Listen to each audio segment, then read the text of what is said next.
135వ జయంతి సందర్భంగా ఇవాళ అంబేద్కర్ గారికి పూలమాల వేసి ఘనంగా జయంతి ఉత్సవాలు జరుపుకోవడం జరిగింది. ముఖ్యంగా బడుగు బలహీన వర్గాలకు రాజ్యాంగాన్ని రచించినటువంటి బాబాసాహెబ్ అంబేద్కర్ గారు అంటరానితనాన్ని నిర్మూలిస్తూ అదేవిధంగా రిజర్వేషన్స్ ఏదైతే కల్పించిండ్రో దాని ద్వారా ఏదైతే ఉద్యోగాలు పొందినటువంటి ఎంతోమంది ఆర్థికంగా ఎదగడం జరిగింది. అదేవిధంగా ఏదైతే మన తెలంగాణ రావటానికి కూడా కారణం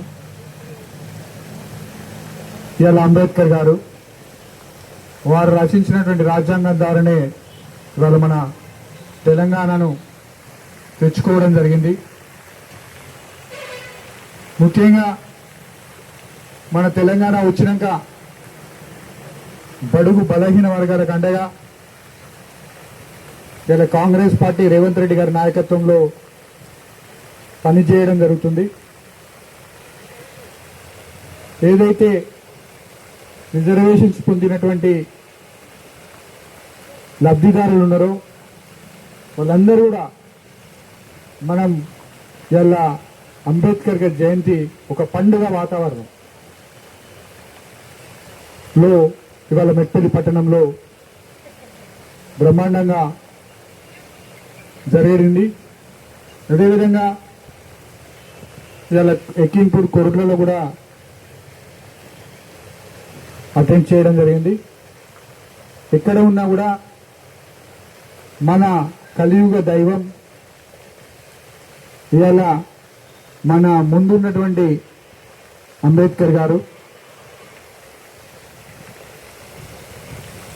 కనపడని దేవుడు కాకుండా కనపడి మన అందరికీ ఉపాధి కల్పించినటువంటి మహానుభావుడు దేవుడు, మనం కొలిపించే దేవుడు ఏదైతే ఉన్నాడో మన అంబేద్కర్ గారు. కాబట్టి మనం అందరికీ కూడా అంబేద్కర్ అడుగుజాడల్లో ముందుకెళ్లాలని, ఏదైతే గతంలో ఇప్పుడు రిజర్వేషన్స్ పొందిరో ఉద్యోగాలలో వారు కాకుండా ఇంకొకరికి ఛాన్స్ ఇచ్చినట్టయితే మొత్తం సమాజం అంతా ముందుకెళ్తారని తెలియజేస్తూ నాకు ఈ అవకాశం ఇచ్చినట్టు మన అంబేద్కర్ కమిటీ వాళ్ళందరికీ కూడా ధన్యవాదాలు చెప్తూ ఇటీవలనే ఎన్నికైనటువంటి మున్సిపల్ చైర్మన్ లింబాద్రి గారు, కౌన్సిలర్లు అందరూ కలిసి కూడా ఇక్కడ కార్యక్రమాన్ని ఏర్పాటు చేసినందుకు కమిషనర్ గారికి వాళ్ళందరికీ ధన్యవాదాలు చెప్తూ సెలవు తీసుకుంటారు.